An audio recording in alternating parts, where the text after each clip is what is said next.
요즘은 새로운 신조어가 생겼다고 그렇게 이야기합니다. 이상이 아니라 일상. 그래서 이상 고온이 아니라 일상. 물폭탄도 일상. 토네이도도 일상.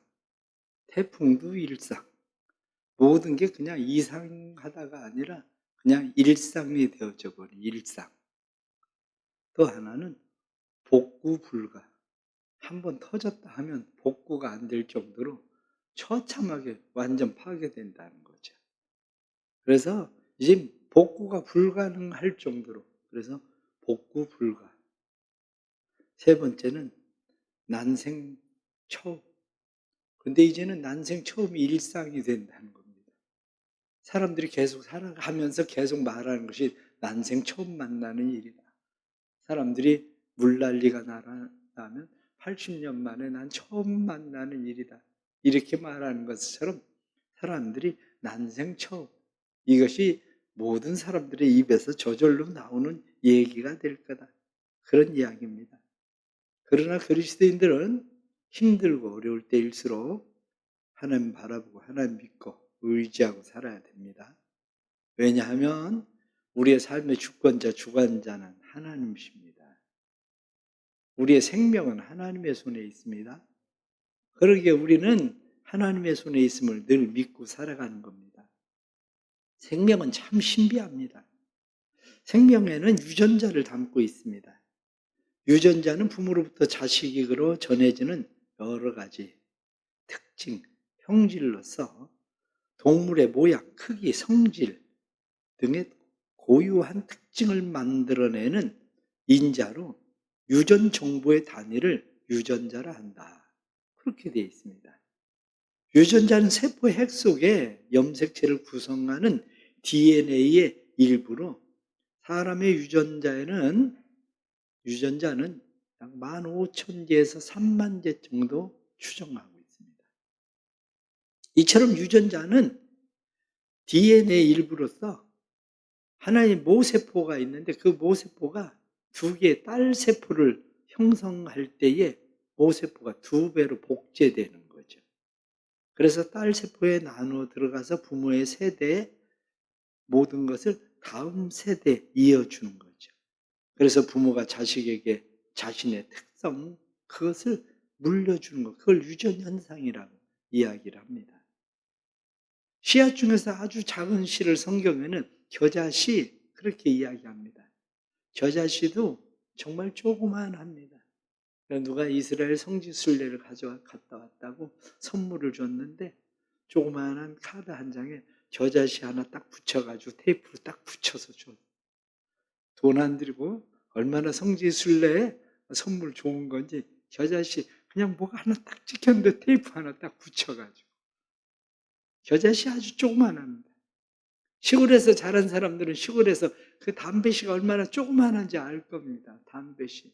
아마 담배 농사가 뭔지 모르는 사람들은 담배씨를 잘 모르면 시골에서 그 채송화 많았잖아요. 옛날에는. 그 채송화 조그마한 씨방에 그 채송화 씨가 얼마나 많이 들어있는지. 채송화.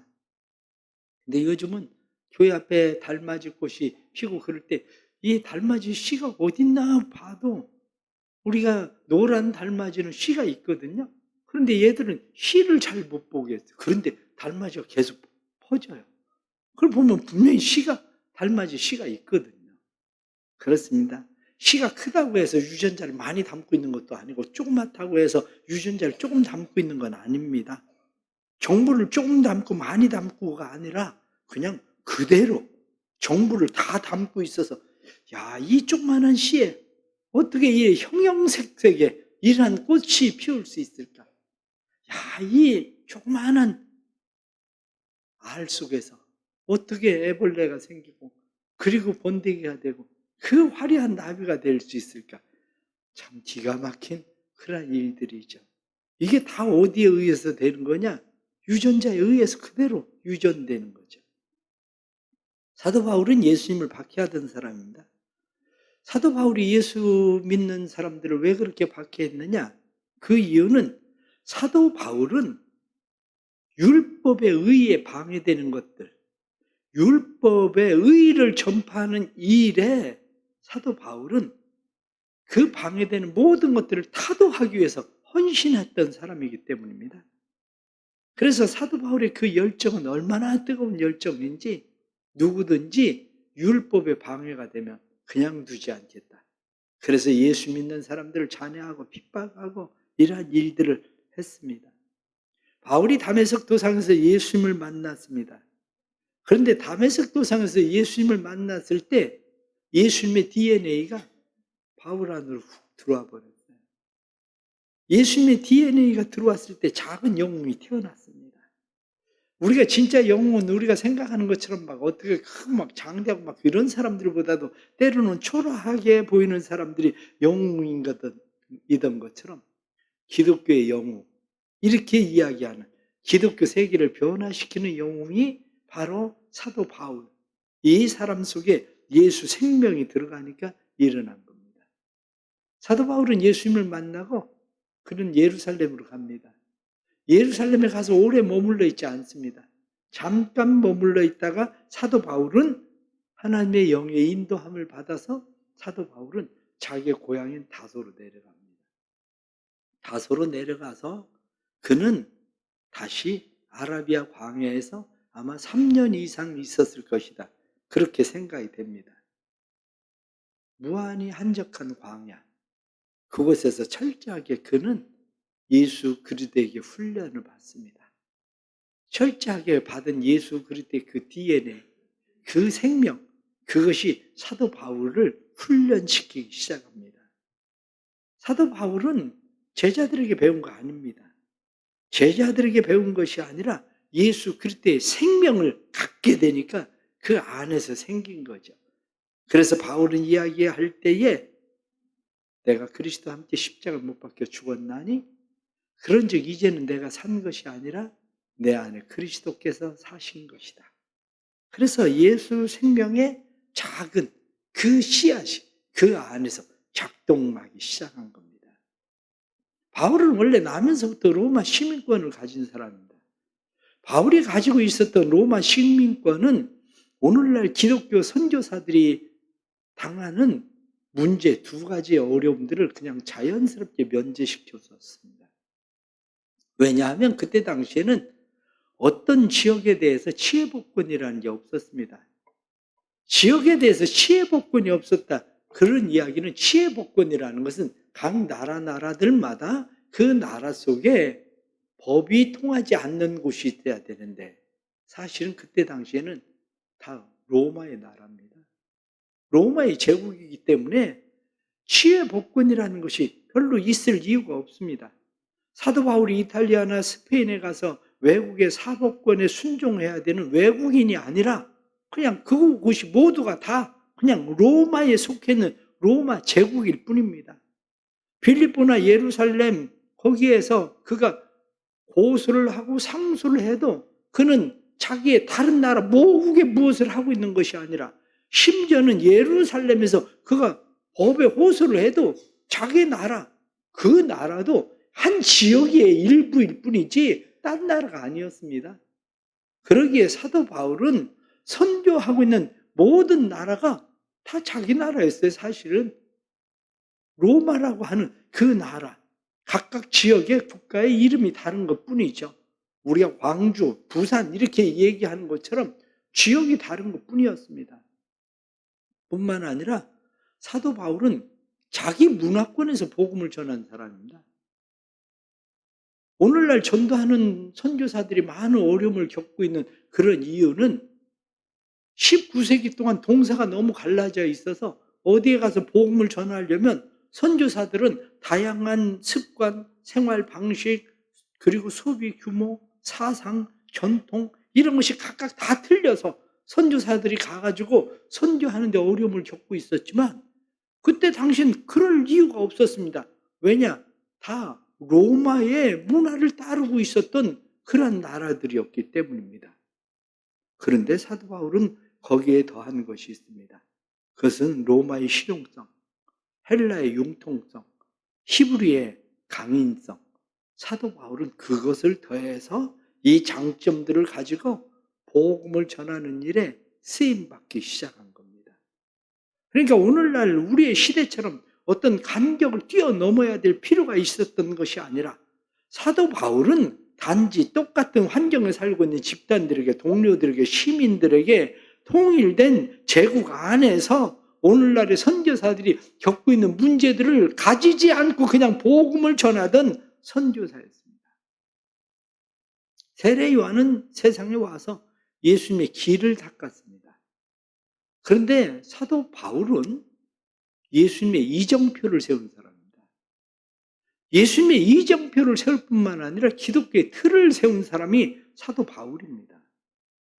사도 바울의 생애는 로마의 감옥에 갇혀서 마지막 그가 도끼로 목이 찍혀서 목이 두동강이 날 때, 그때에 사도 바울은 전혀 두려워하지 않고 그때까지 있었던 영웅입니다.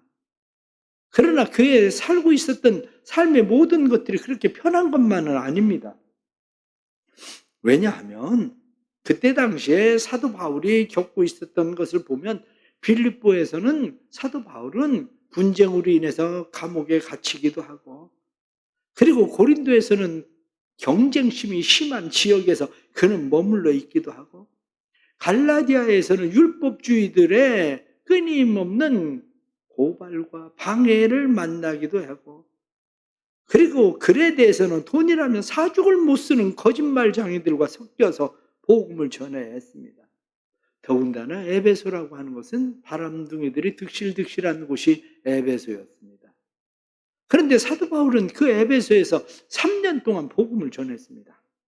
그리고 사도 바울은 오늘 에베소에 있는 사람들에게 마지막 설교를 하려고 하는 그러한 내용의 이야기입니다.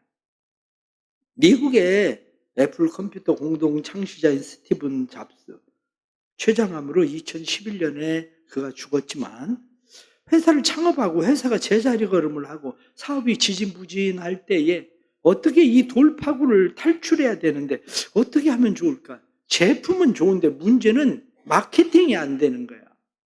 제품은 좋은데 마케팅이 안 되니까 이걸 어떻게 해야 되나 고민을 하면서 부족한 마케팅을 효율적으로 할 수 있는 사람이 누군가를 찾았습니다.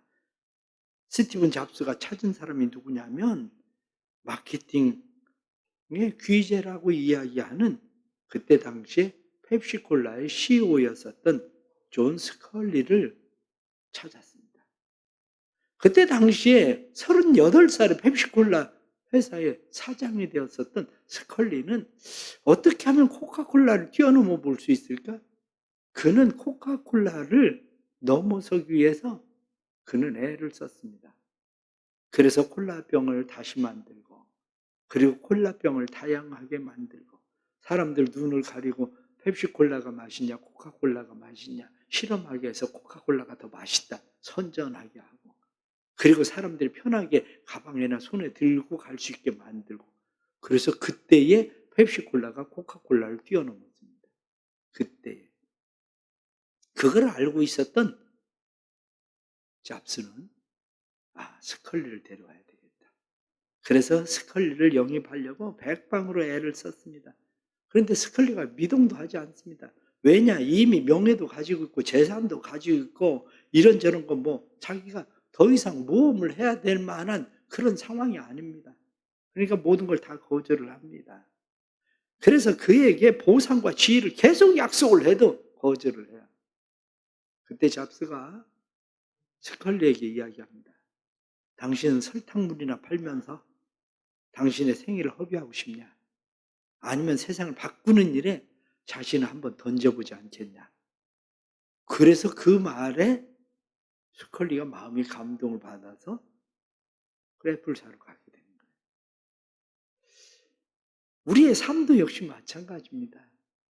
우리가 삶을 살아가면서 이렇게 그냥 우리가 살다가 그냥 우리의 인생을 마칠 건가? 아니면 우리가 좀 더 나은 가치 있는 인생을 위해서 우리가 나아갈 것인가? 바로 그 문제입니다. 사도 바울은 다메섹 도상에서 예수를 만났습니다.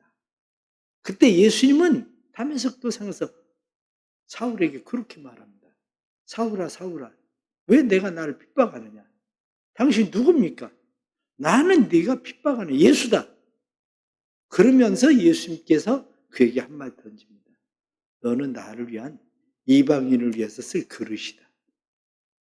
사도 바울은 그때 예수 그리스도의 DNA가 들어와 버렸어요.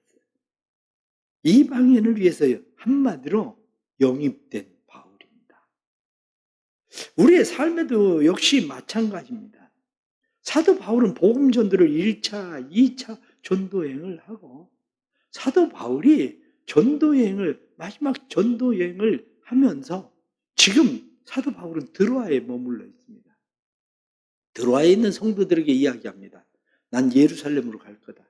그런데 예루살렘으로 가면 내가 어떻게 될지 모른다. 성령께서 말씀하시기를 내가 매여서 잡혀가게 될 거라고 이야기하는데 나는 내 생명도 조금 더 귀한 것을 여기지 않는다.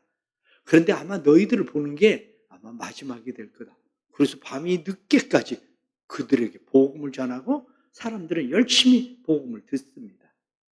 그런데 사도 바울이 이곳에서 다시 누군가 한 사람을 불러들이게 됩니다.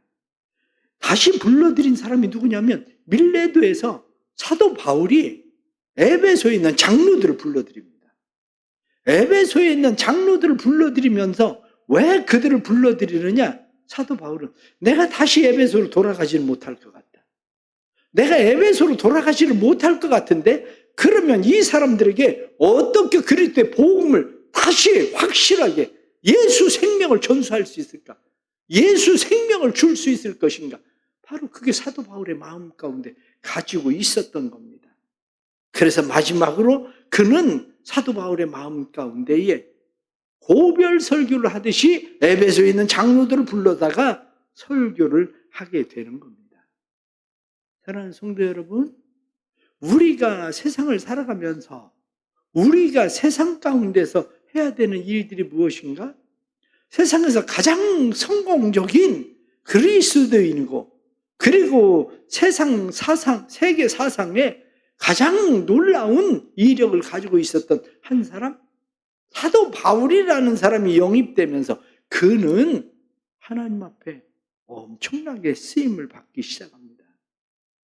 교회에 대해서 가장 공격적이고 강력한 적이고 가장 가혹한 핍박자고 그런데 하나님은 그를 선택하셨고 예수님은 그를 영입하셔서 그로 하여금 가장 위대한 사도, 심오한 신학자, 설득력 있는 변론가 그리고 지칠 줄 모르는 선교사로 사도 바울을 사용하게 된 겁니다. 그것을 고든 박사는 그렇게 이야기합니다. 하나님께서는 자기 자녀들이 좋은 교육 받기를 열망하신다. 하나님께서 사용하신 모든 사람은 다 아라비아 대학이라는 광에서 훈련의 과정을 밟았다. 요셉, 엘리야, 요한, 바울, 버년, 모리슨, 저드슨 그리고 심지어는 하나님의 아들 예수도 육신으로 계실 때 그러하였다. 이들은 모두 우수한 졸업자들입니다. 이들이 졸업할 때에 그들의 결과는 넓은 시야 그리고 강한 담력 그리고 예리한 시각과 통찰력 그것을 가지고 그들은 철저하게 하나님을 신뢰하고 사람을 의지하지 않고 어린아이와 같이 단순함과 따뜻한 동정심 그리고 깊은 겸손함으로 그리스도의 복음을 전하는 사람들이 되었습니다. 그것은 그 안에 스스로 만들어내려고 된 것이 아니라 그 안에 예수 생명, 그 DNA가 들어오게 되니까 그것이 그 안에서 역사하기 시작한 겁니다. 마찬가지로 우리도 우리 안에 예수 생명이 들어오면 예수 생명의 역사는 우리 안에서 그런 놀라운 일들을 일으키게 됩니다. 존 에글레는 한 번도 설교해 본 적이 없습니다. 그런데 어느 날 아침 눈을 떠보니까 눈이 얼마나 많이 왔는지 1850년 1월 어느 주일에 눈이 하도 많이 와서 홀체스터라고 하는 마을이 그냥 눈에 덮여버리고 말았습니다. 교회를 가야 되나 말아야 되나 마음 가운데 갈등을 겪으면서 스스로 생각하기를 그래도 내가 교회 집사인데 교회를 가야지. 그런 마음을 가지고 교회를 갔습니다. 교회 가봤더니 교인들은 겨우 13명이 와 있습니다. 한 사람은 조그마한 아이인데 못 보던 사람이고 12명의 교인 그 사람까지 합쳐서 13명의 교인이 있는데 목사님도 눈이 너무 많이 와가지고 목사님도 교회를 못 오셨어요. 그러니 사람들이 이제 집에 돌아가야 되겠다. 그리고 돌아가자고 얘기합니다. 그때 에글렌이 이야기하기를 여기까지 왔는데 그냥 가면 어떡하냐. 예배를 드리고 가야지. 그래서 예배를 드리기로 했는데 그럼 설교는 누가 할 거냐. 예배를 드리기로 한 에글렌 당신이 설교를 하세요. 이렇게 해서 에글렌이 난생 처음 설교를 하게 된 겁니다. 에글렌이 난생 처음 설교를 하게 되었는데 설교를 하는 가운데 교회에 처음 온 그 소년을 보고 그가 이야기했습니다. 젊은이, 예수를 보십시오. 그분을 바라보십시오. 그분을 바라보세요. 그 소리를 들은 소년은 나중에 고백하기를 그 소리를 듣는 순간 마음에 드리웠던 구름이 걷히고 어둠이 물러갔습니다. 그 순간 나는 빛 대신 예수를 보았습니다. 그 사람이 누구냐면 설교 황제라고 얘기하는 스펄전입니다. 난생 처음 설교를 하는데 난생 처음 하는 설교 가운데에 예수 생명이 흘러가는 거예요. 사도 바울은 불타는 야심으로 헌신했습니다. 그런데 그가 그렇게 헌신하게 된 것은 그의 안에 놀라운 은혜가 있었습니다. 사도 바울이 그럴 수밖에 없었던 것은 두 가지가 있는데 하나는 뭐냐? 강력한 사랑에 매인 겁니다. 고린도후서 5장 14절 말씀은 그리스도의 사랑이 우리를 강권하시는도다. 로마서 8장에서는 하나님의 사랑이 우리에게 부음받았다. 하나님의 사랑이 부어지고 그리스도의 사랑이 강권하시는 예수 그리스도의 사랑의 매인자 되었기 때문입니다. 다메섹 도상에서 반항적인 그의 마음을 깨뜨리시고 그를 사랑으로 붙잡으셨던 분 예수 그리스도, 바로 그 사랑이 있었기 때문입니다. 우리가 복음을 전하려면 우리 안에 하나님의 사랑이 부음받아야 됩니다. 그리스도의 사랑에 매여야 됩니다. 예수 그리스도의 십자가의 사랑을 만나지 않은 사람이 그리스도의 DNA를 물려받는 사람은 아무도 없습니다.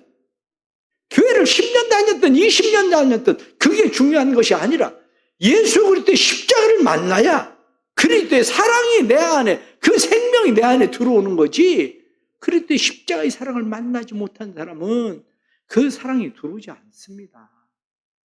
우리 안에 주님의 이 사랑이 들어올 수 있기를 축복합니다. 그 사랑의 메인자 될 수 있기를 축복합니다. 또 다른 하나는 의무감입니다. 그 안에는 이제 피할 수 없는 의무감, 빛이 마음 가운데 있었습니다. 그래서 그는 고백하기를 야만이나 헬라인이나 지혜자나 어리석은 자나 내가 모두에게 다 빚진 자다.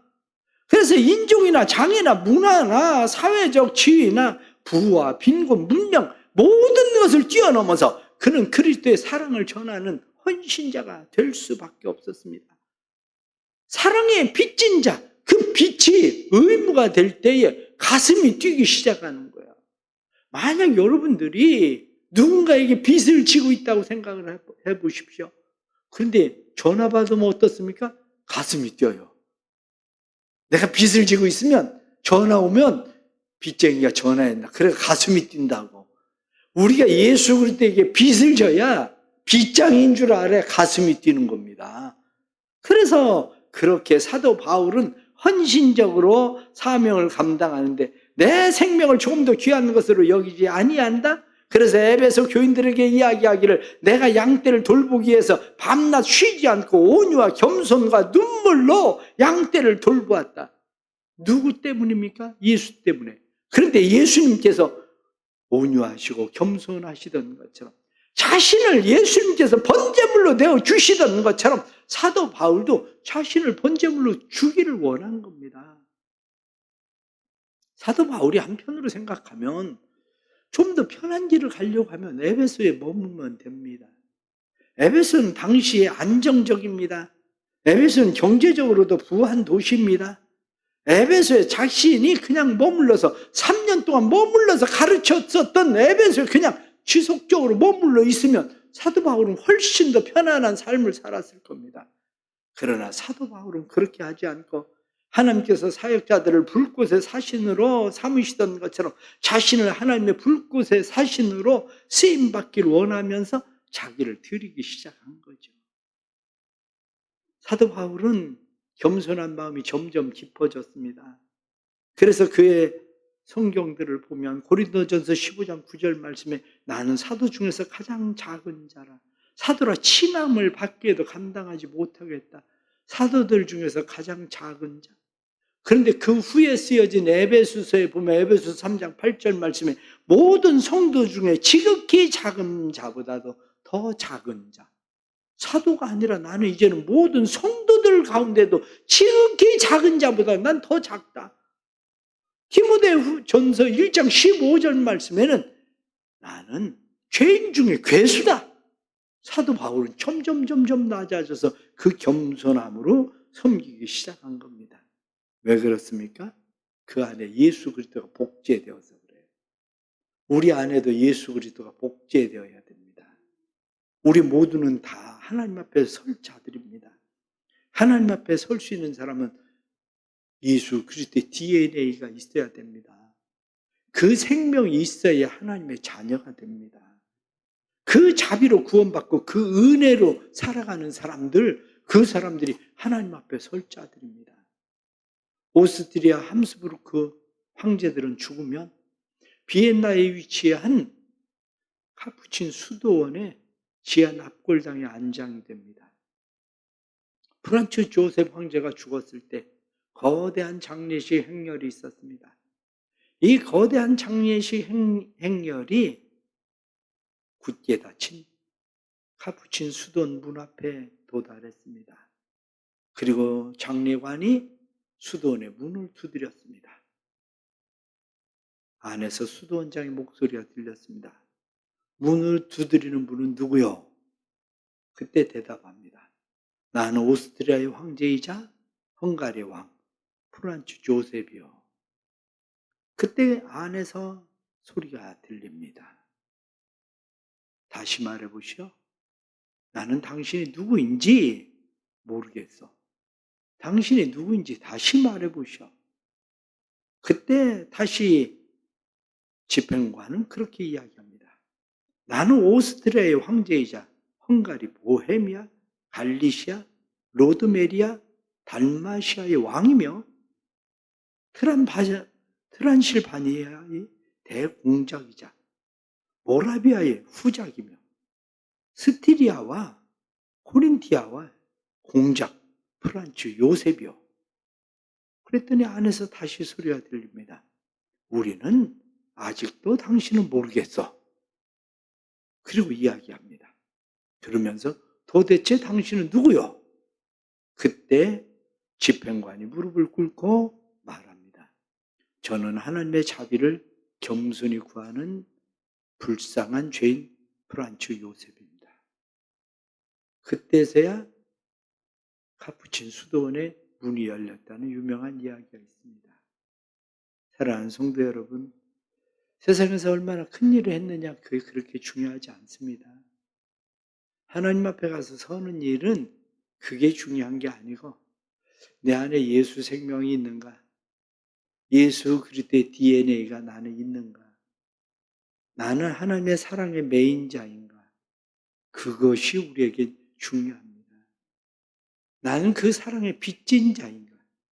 사랑의 빚진 자라면 나는 어떻게 살아야 되는가 하는 그러한 일입니다. 사랑의 빚진 자라면 우리는 살아야 될 삶의 자세가 있습니다. 머리로 살지 말고 가슴으로 사십시오. 구원은 머리로 되는 게 아닙니다. 복음을 이해한다고 구원받는 게 아닙니다.